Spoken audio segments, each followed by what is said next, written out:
Here at Jukasa Motor Speedway with Peter Cadiou, Life Rose. This summer was kind of the end of an era in terms of you and your participation in Canada's National Stock Car Series, which was originally CASCAR and now the NASCAR Pinty Series. You just want to talk about when you started and some of the things you've been through. It was quite a long time ago, I must admit. We had some good races and some not so many good races, and it's nice to see this racetrack as nice as it is. In the old days when we raced here, it was really a bad time. When we went to electronic scoring, didn't catch half the cars a lot of the time. So I remember with you guys one time in the tower, hours after a race, they had a crazy long green flag run. Yeah. And we were all cobbling together our notes, trying to figure out what had happened. That was the worst race that I ever did. What happened was we're having trouble all weekend. It was a 2-day show. The heat races ran okay. The testing seemed to go okay, but it really wasn't good enough.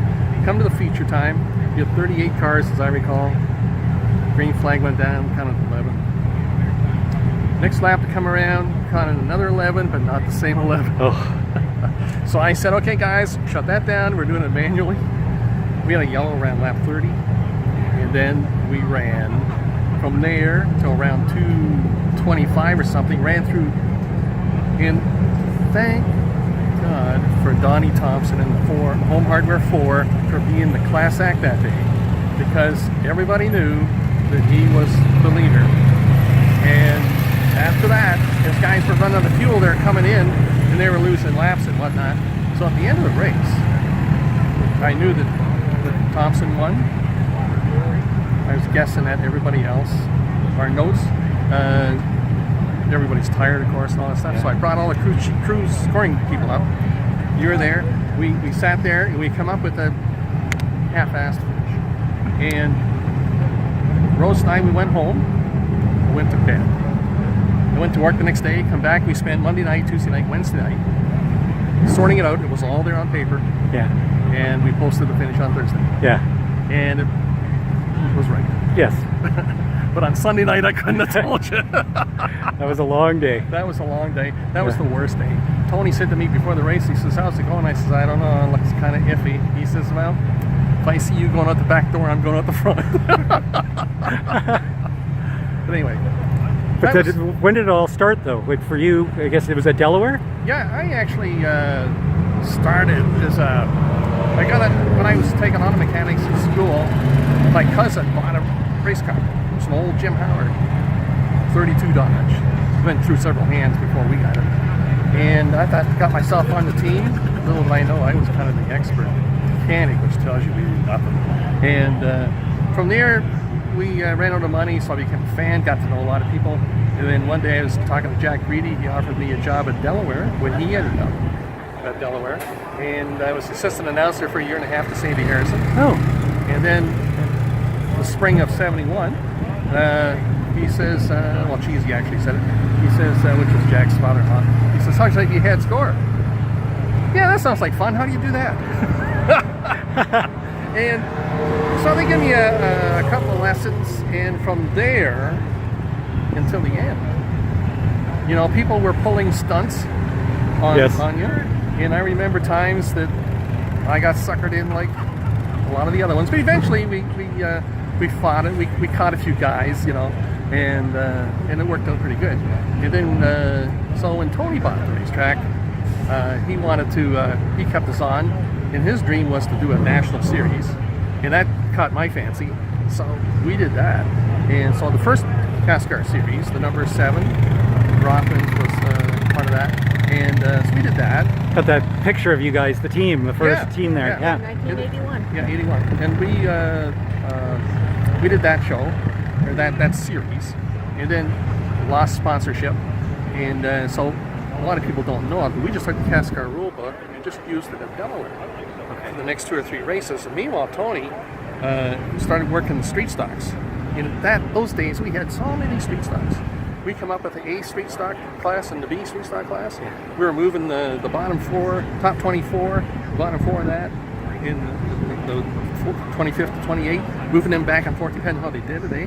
Yeah. But the A Street stocks became the CASCAR late models in '87, and from then on we just carried right on. And I'm proud of the fact that I never missed a race. Yeah. I don't know how in the heck that happened. Because you're like everyone else. You got a full-time job, you know, a career, family. I don't know how in the heck we did that.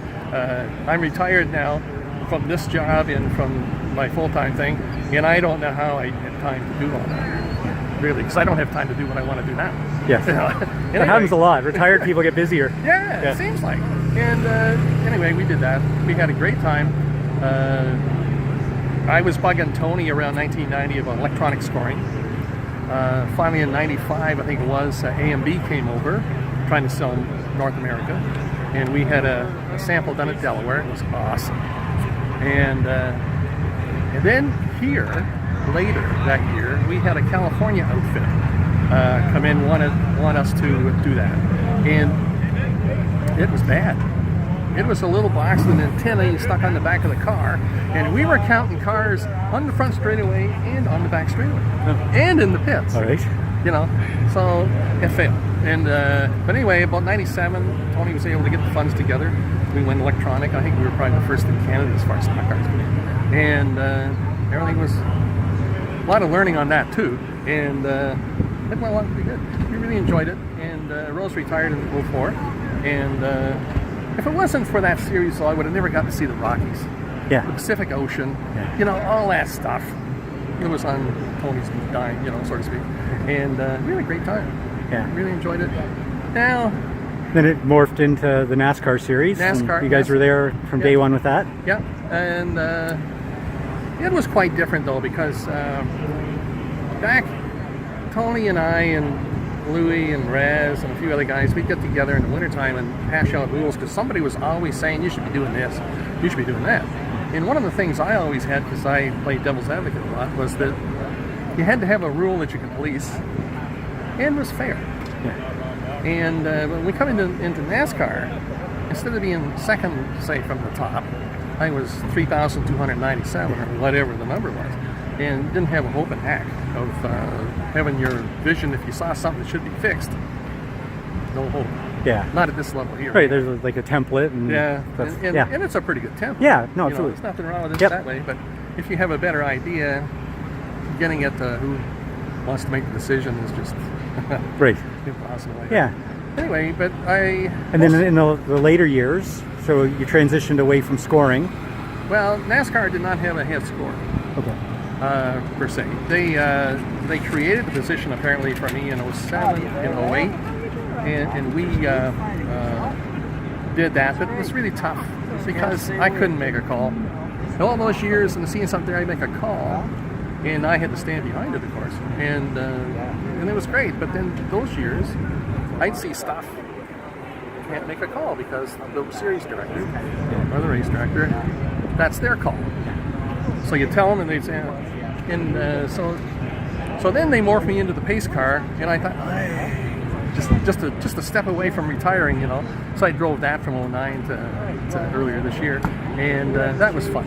Yeah. But it got to the point when they got us in the fire suits and the helmet that I was crawling into the pace cars because they were so small. Well, Camaros are not that small, Mustangs, but in Challengers. But it was hard for me to bend. But once I got in there, I was okay. But the helmet's against the roof, you know, and it was kind of fun to drive but uncomfortable, you know. Yeah. And but anyway, I enjoyed it, and we did rain, and we did things, and the road courses were fun. Three Rivers was a blast in a pace car, even though you're not going that fast. Yeah. You know, because we always tried to make it so that a guy can make a pit stop without going down a lap. Because if you go too fast, you could bury guys and make a pit stop, right? So we didn't want to do that if they made a half-decent pit stop. So anyway, it was lots of fun. I enjoyed probably most every race, even the ones that argued with me later because they didn't like what I said about their positions or whatever. Yeah. We had lots of guys over the years for that. A good one with Don Biederman and just just about everybody that ran with us, either on a Friday night at Delaware or there. And a lot of guys, they pulled stunts and tried to, they got away with it early. And every year something new comes up too. So I imagine somebody pulled a stunt on me the last year I scored too. So. And you must have liked the people. Like, you've obviously got a ton of friends. Like, wherever you'd go, it was the same bunch. You spent the weekends with them. You ate with them. Yeah, that's the thing that maybe kept me around as long as it did, is the people, the crew, the official crew, and then the teams. Like, they're all just great. You know, even when I first started, I was really a super modified fan when I got into scoring initially, and I knew a lot of those guys, but Greedy at that time said we're switching to late models. This is the middle 70s, and I did not know anything. But I got to know a bunch of the guys over the years because of protests. They didn't like where I had them scored or whatever, and we became friends. Over the years. I remember we were here around about 98, I guess it was, or 96. Anyway, it was Dan Shirtliff. He was sitting, we were getting ready for the autograph session. He was sitting down by the front wheel of his race car up near the front. He was on the pole, I think. And I go walking on. He says, "Peter, I haven't seen you all year." And like, we were there, just hadn't talked to him all year. We've just been too busy, you know. So we had a little conversation and carried on. You know. It was great stuff. I enjoyed all that stuff. Of course, the BS comes along. It's always there. You know, no matter how great a year is, or how bad a year is, or how many people, there's always a certain amount of it floating around. And as you get older, the fuse gets a little shorter, you know. And I thought, between the body saying, "Hey, it's time to quit," and that, it's time to... But you're still coming out, and you said, like, at Delaware, you actually got to watch a race. Yeah, that was the first race that I actually, of this series, that I actually, in the CASCAR series too, that I got to watch ever. Because I scored them all. And even we were out west, I wasn't the official scorer as such out there, because they had their own team out there. I remember when Tony said, "We're going to run a series race out there," I said, "Yeah, I could fight." And he says, "I want you to come out." I says, "Am I the head scorer or not?" He says, "Well," I says, I'm either out there in that job or I'm not going." And he says, "Okay, fine." So I was, and I did the national races out there. I did all the Eastern races, all the national races, but the Western races I never did do. I handled a few protests though that came my way from the driver and the officials to sort out something they couldn't do. So I did that a few times. That was, when I think back, I could have done that better. Because really all I had was written reports to go off, and the rule book, of course. And I should have probably phoned them up and talked to them. I remember one time, you know how Bobby Merrifield, he's such a quiet guy. Anyway, so he comes along this one day. We're at Sabo. One of the only times we raced at Sabo with the first series. And he's talking away, and so Wayne Dudgeon, remember him? He was the guy in the pits all the time, and he says, "You'll never guess who's protesting." I said, "No." He says, "Bobby Merrifield." I says, "Bob Merrifield? What's he protesting for?" And he's on his way over. Is he ever mad? And he didn't use any bad words or anything, but he was really annoyed. And it was so much so, and it was so strange. I called him up a couple days later, and he says, "Oh, don't worry about it." He says, and what happened was that the leader had passed him, and then the yellow came out. So he started behind the leader and lapped down. The guy he was chasing had gone all the way around. And when he got out of the car, all the people are saying, "Boy, did you ever get messed up?" Bad words and stuff. And he says, "It's all cool now." So I became really good friends with Bob Merrifield after that. I haven't seen him for a long time, but I see in your magazine that he's still running the odd race. I like to see him, but time goes by, you know. And really a lot of guys. And I've seen a few here today that I hadn't seen for a long time. And my daughter was at the race here a couple of weeks ago. She's working the back gate, I saw. And she said, "You should have been there, Dad. There were so many people you would have known." And I was thinking, never really thought about it, you know.